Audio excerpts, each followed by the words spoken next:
continent qui a tant souffert et qui continue de souffrir du fait des impérialistes.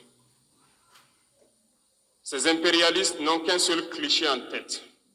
L'Afrique est l'empire des esclaves. C'est comme ça qu'ils voient l'Afrique. Ils n'ont jamais pu changer de logiciel jusqu'à aujourd'hui. C'est déplorable. Mais comment procèdent-ils? C'est malheureusement depuis donc ces années 60 où ces simulacres d'indépendance ont été donnés à l'Afrique. Ils n'ont juste fait que placer des valets locaux à la tête, selon eux, de leur sous-préfecture pour pouvoir continuer à les alimenter. Ces valets locaux que nous allons qualifier aujourd'hui d'esclaves de salon n'ont d'autre repère que de chercher à vivre comme le maître, à satisfaire le maître et à faire tout ce que le maître lui dicte. Ils volent, ils pillent nos États, amènent tout chez le maître et leur richesse est conservée chez le maître. Ils font tout pour vivre comme le maître et toujours le satisfaire. Lorsque le maître commande, ils exécutent. Ce sont des individus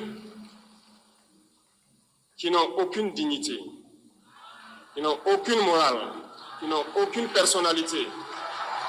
Mais le maître esclave a toujours su identifier ces individus. Ils sont toujours prêts à trahir leurs frères pour satisfaire le maître. Ils nous ont trahis depuis l'indépendance et d'autres continuent jusqu'à aujourd'hui à nous trahir au profit de leur maître. Ces individus continuent toujours, contre vents et marées, à piller l'Afrique, à aider le maître à piller l'Afrique. Ils se plaisent à le dire chaque année dans leurs sondages économiques. Le Burkina est le pays le plus pauvre, le Mali est le pays le plus pauvre, le Niger est le pays le plus pauvre. Nous sommes classés parmi les derniers. Très bien, si nous sommes aussi pauvres qu'ils le disent, mais quand est venu le moment de prendre nos responsabilités, nous avons demandé à ces maîtres de quitter les lieux. Pourquoi ne veulent-ils pas partir? Lorsque nous prenons le cas du Niger, depuis plus de 40 ans, certains pays exploitent l'uranium pour produire de l'énergie chez eux. D'Ottawa jusqu'à Paris, les rues sont illuminées, c'est la lumière. Mais au Niger, c'est l'obscurité qui nous est servie. Lorsque vous partez dans nos États, nos sols sont troués de toutes parts pour rechercher les métaux précieux tels que l'or.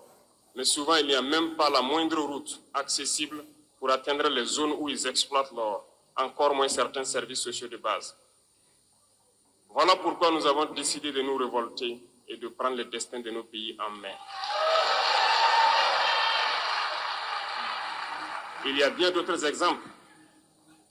Mais lorsque nous avons décidé ainsi, eh bien, nous avons été approchés par certains esclaves de salon pour nous passer le message de leur maître. Parce qu'ils avaient créé cette sorte de chaîne polymère qui se relève à la tête de nos États pour les servir. Et nous sommes venus briser la chaîne. Et c'est inconcevable pour eux.